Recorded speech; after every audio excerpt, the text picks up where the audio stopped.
आजकल भारत दुनिया में ऐसा बहुत कुछ कर रहा है जिससे चीन जल भुनकर खाक हो रहा है। समंदर में भारत की नौसेना का शौर्य भी चीन को बेचैन कर रहा है। जिस तरह भारतीय नौसेना ने MV रुएन जहाज को समुद्री लुटेरों से बचाया और 35 लुटेरों को सरेंडर के लिए मजबूर कर दिया। दुनिया में भारत की धाक जम गई है और बुल्गारिया की उप प्रधानमंत्री ने तो अपने देश के 7 नागरिकों को बचाने के लिए बाकायदा भारतीय नौसेना को धन्यवाद भी दिया है। जैसे आपने कहा इंडिया की नेवी राज कर रही है, इंडिया वैसे ही पूरे वर्ल्ड पे इस वक्त राज कर रहा है। वो कोई भी आप चीज उठा के देख लें। और जैसे आपने बात की सोमाली पायरेट्स जो थे वो सबके लिए सरदर्द बने हुए थे, लेकिन जैसे इंडियन मार्कोस ने जाके अपने ऑपरेशन स्टार्ट किए, देखिए आज से कुछ अर्सा पहले उन्होंने एक शिप से बचाया था, सोमाली पायरेट से बचाया था, जिसमें कोई 20 पाकिस्तानी भी थे, जिसपे हमने उनका शुक्रिया भी अदा किया था।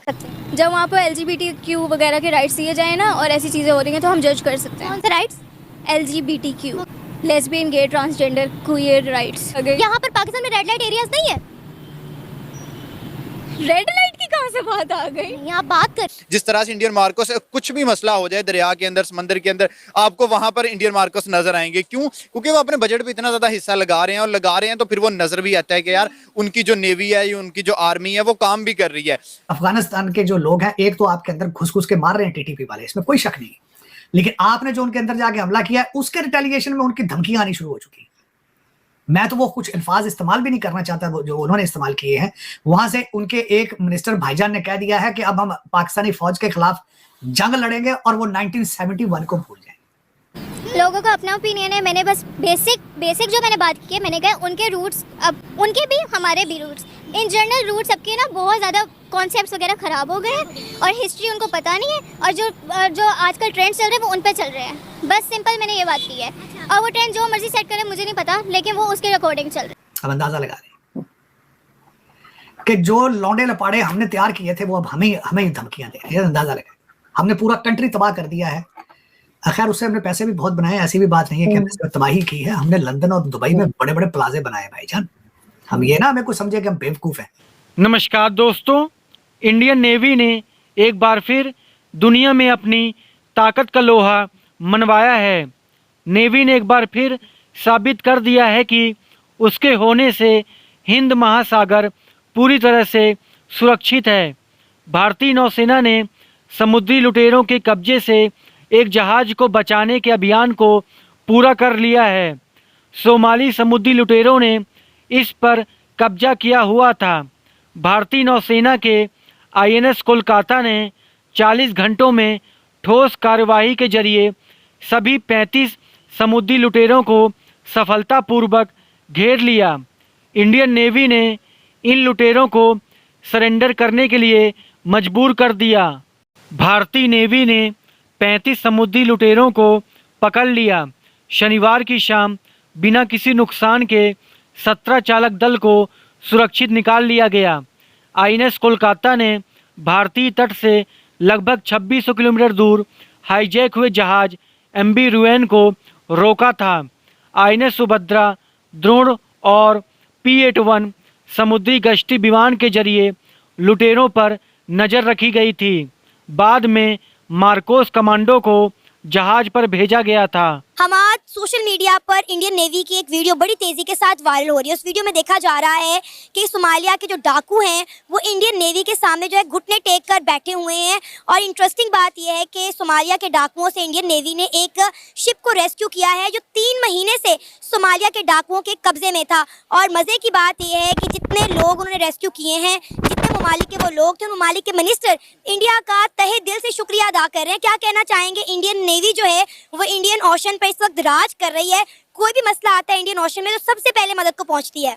देखिए बिल्कुल ऐसे जैसे आपने कहा इंडिया की नेवी राज कर रही है, इंडिया वैसे ही पूरे वर्ल्ड पे इस वक्त राज कर रहा है। वो कोई भी आप चीज उठा के देख लें। और जैसे आपने बात की सोमाली पायरेट्स जो थे वो सबके लिए सरदर्द बने हुए थे, लेकिन जैसे इंडियन मार्कोस ने जाके अपने ऑपरेशन स्टार्ट किए, देखिए आज से कुछ अर्सा पहले उन्होंने एक शिप से बचाया था, सोमाली पायरेट से बचाया था, जिसमें कोई 20 पाकिस्तानी भी थे, जिसपे हमने उनका शुक्रिया भी अदा किया था। उसके बाद आप ये देख लें, मतलब कि जो भी है, जिस तरह से इंडियन मार्कोस कुछ भी मसला हो जाए दरिया के अंदर, समंदर के अंदर, आपको वहां पर इंडियन मार्कोस नजर आएंगे। क्यों? क्योंकि वो अपने बजट पे इतना ज्यादा हिस्सा लगा रहे हैं, और लगा रहे हैं तो फिर वो नजर भी आता है कि यार उनकी जो नेवी है, उनकी जो आर्मी है, वो काम भी कर रही है। बरक्स देख लें, हम भी लगाते हैं, इतना ज्यादा हम भी लगाते हैं, लेकिन हमारा वो नजर नहीं आता कि यार हमारी जो नेवी है वो कहाँ पर गई हुई है।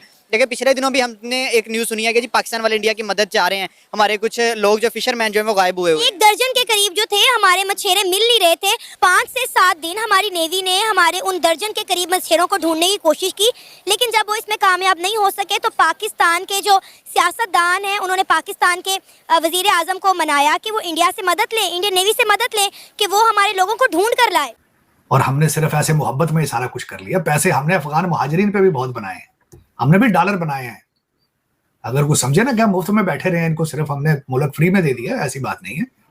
हमने पैसा बहुत बनाया, पाकिस्तान में नहीं बनाया तो क्या फर्क पड़ता है भाई। जो दुबई में प्रॉपर्टियां वो भी तो पाकिस्तानियों की हैं, क्या फर्क पड़ता है।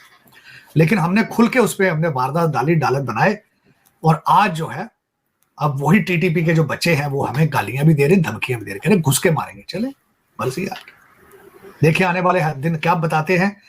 लेकिन एक और इंटरेस्टिंग बात जो है सबसे ज्यादा बनी है वो ये थी कि आज 2 साल पहली दफा हिस्ट्री में हुआ 2 साबका रिटायर्ड जनरलों के ऊपर आज केस हो गया, अदालत में बुलाया गया 2 के, और साथ उनके 2 जर्नलिस्ट भाईजान भी बुला लिए, जावेद चौधरी साहब और शाहिद मेतला साहब। उनको भी कहा भी आप भी आ जाएं। ये इंटरव्यू जो ले लेके आप उस वक्त तहरीक अदम एतमाद के बारे में आप अपनी रोटियां सेकते रहे हैं, इनका जवाब दें आप। ये पाकिस्तान की हिस्ट्री में पहली दफा हुआ, फर्स्ट टाइम। इससे पहले कुछ दिन पहले इसी किस्म के ख्यालात का इजहार किया था ख्वाजा आसिफ ने। उन्होंने कहा था कि हम इनको असेंबली में बुलाएंगे, क्योंकि उन्होंने इस रेफरेंस से कहा था कि ये टीटीपी के लोगों को सपोर्ट करते थे और उनको इन्होंने जेलों से निकाल दिया था और उनको ला के इनको यहाँ आबाद करना चाहते थे। अब बताएं ये क्या हो रहा है हमारे साथ। मगर सर ये अच्छी बात हो रही है ना कि इनको भी बुलाया जाए, इनसे भी पूछा जाए। नहीं, इसमें तो कोई शक नहीं है। मैं उसको ये नहीं कह रहा हूँ कि ये क्यों हो रहा है, लेकिन हो पहली दफा रहा है। अब कितना अरसा होता है, वो जाते हैं नहीं जाते हैं, इसका क्या रिजल्ट निकलेगा ये अलग बात है। लेकिन ये भी एक दफा हिस्ट्री में पहली दफा हुआ है कि किसी ने उनके खिलाफ शिकायत की है और किसी ने उनके खिलाफ एक कंप्लेंट की, एक दरखास्त दी है अदालत में। अब उसका असर क्या होता है तो ये तो फिर टाइम लगेगा।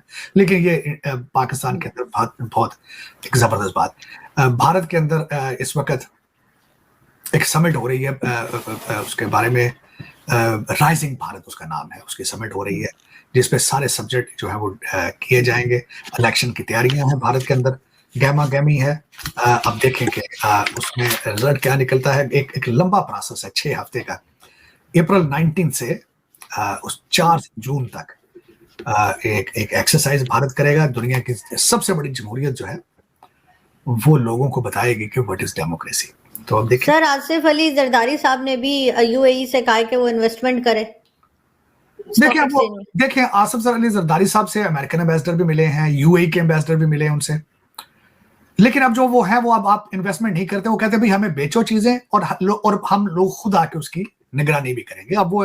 अब आपके साथ वो जो पुराने प्यार मोहब्बत वाली बातें ना वो नहीं कर रहे हैं आजकल। ना सऊदी अरेबिया कर रहा है, ना यूएई कर रहा है। बल्कि आरजू मैं अभी यूएई से इस हफ्ता पहले 2 हफ्ते पहले होके आया था। मैंने जो खुद अपनी आंखों से चीज देखी, यूएई को चलाने वाले भी सारे भारतीय थे। यूएई को सारा खलीज जिसको कहते हैं ना गल्फ स्टेट्स, मेजॉरिटी जिन लोगों को देखा साउथ इंडियन थे।